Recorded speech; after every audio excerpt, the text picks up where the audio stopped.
हर हर महादेव, जय भोलेनाथ। नमस्कार, मैं साधना पांडे मार्गदर्शन पे आपका स्वागत करती हूँ। तो दोस्तों, मकर संक्रांति को लेकर भी इस बार भ्रम की स्थिति बनी हुई है कि 14 जनवरी को, प्राय हर साल जो है वो 14 जनवरी को ही मकर संक्रांति मनती है।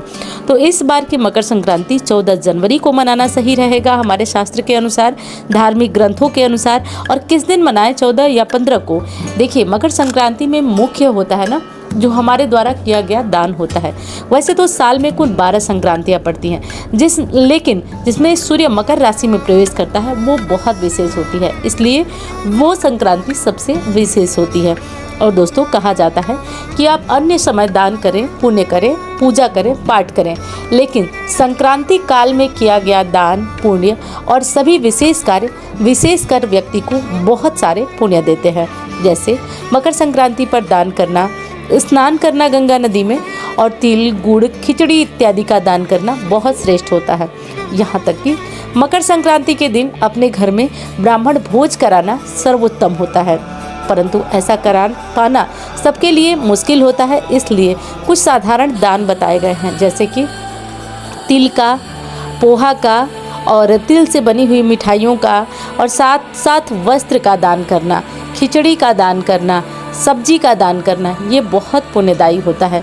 तो मकर संक्रांति पर अन्य कुछ करें या न करें, लेकिन तिल, गुड़, खिचड़ी इत्यादि का दान आप अनिवार्य रूप से करें, क्योंकि तिल का दान करना सबसे उच्च माना जाता है, सृष्टि का प्रथम आहार माना जाता है। यहाँ तक कि जब आप अपनी खिचड़ी भी बनाएंगे तब भी आपको तिल ज़रूर डालना है अपनी खिचड़ी में, जो मकर संक्रांति के दिन आप बनाएंगे। दूसरी चीज़ बनती है कि मकर संक्रांति के दिन साथ साथ उड़द की दाल की खिचड़ी अवश्य बनाना चाहिए, क्योंकि इस दिन शनि और सूर्य का मिलन होता है। इसी कारण गुड़ भी दान किया जाता है, खाया जाता है, साथ साथ काले तिल, काली उड़द, ये सारी चीज़ें खाई जाती हैं। यानी कि इस दिन पुत्र पिता के घर आते हैं, तो इसलिए ये दिन काफ़ी शुभ होता है, काफ़ी उत्तम होता है। तो इसलिए इस विशेष दिन का विशेष कर आप लोग ध्यान दीजिएगा। अब जैसे देखिए, मकर संक्रांति को लेकर दुविधा बहुत ज़्यादा है। इस बारे में लोग काफ़ी परेशान हैं, क्योंकि ज़्यादातर जो मकर संक्रांति होती है ना, वो 14 तारीख को ही मनाई जाती है। अधिकांशतः एक चीज़ हमारे दिमाग में सेट होती है कि मकर संक्रांति है तो 14 जनवरी को ही आएगी, लेकिन इस बार कुछ स्थितियां उलट पुलट हो रही हैं, जो लोगों को सोचने पर मजबूर कर रही हैं।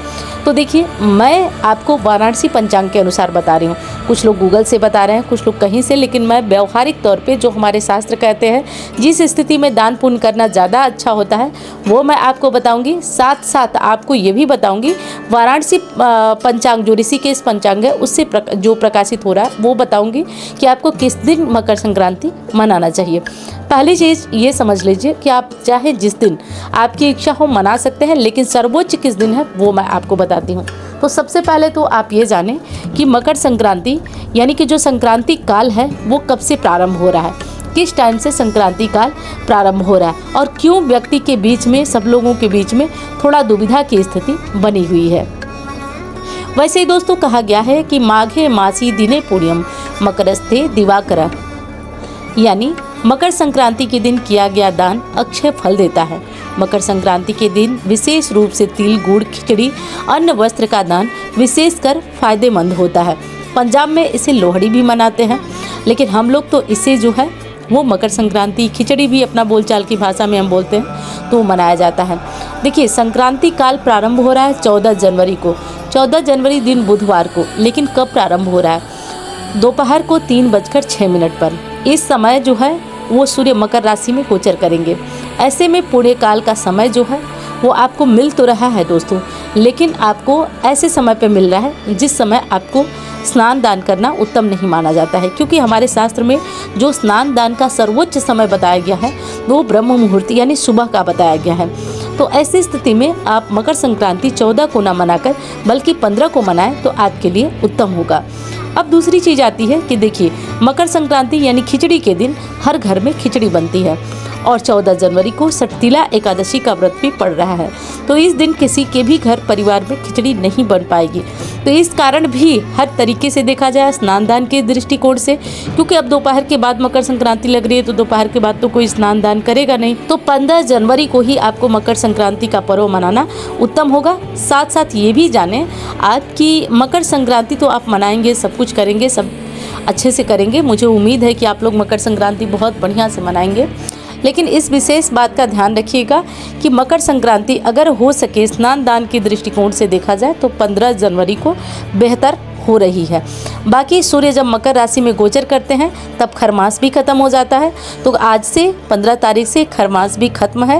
वैसे तो 14 तारीख दिन 3 बजे से ही खरमास खत्म है, तो इस दिन से ही आप कोई शुभ मांगलिक या जो भी ज़रूरी चीज़ें हैं आप वो कर सकते हैं। जैसा कि आप लोग जानते हैं कि हर साल बसंत पंचमी यानी कि सरस्वती पूजा पर सरस्वती कवच जो है अभिमंत्रित होता है मार्गदर्शन की तरफ से।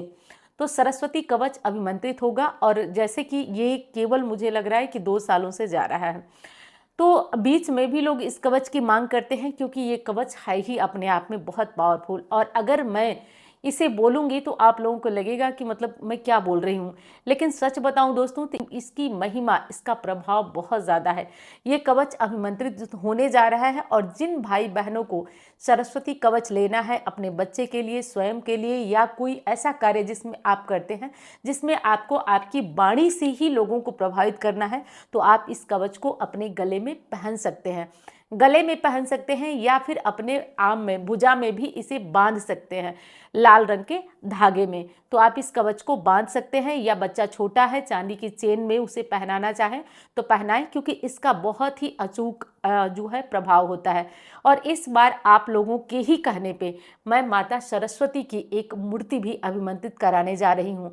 माता सरस्वती की एक छोटी सी मूर्ति होगी, जिससे जैसा कि आप लोग जानते हैं कि लक्ष्मी नारायण की मूर्ति दिवाली पे गई है, तो जितनी बड़ी घर में मूर्ति रखनी चाहिए, जैसे रखनी चाहिए, जो भी मूर्ति रखने के नियम है सब देखते हुए ही मूर्ति अभिमंत्रित होगी, जो पीतल की होगी, जिसे आप अपने बच्चे को बोलिएगा केवल पढ़ने से पहले उनके दर्शन मात्र करें, क्योंकि अभिमंत्रित पूजित होकर वो मूर्ति जाएगी आपके पास।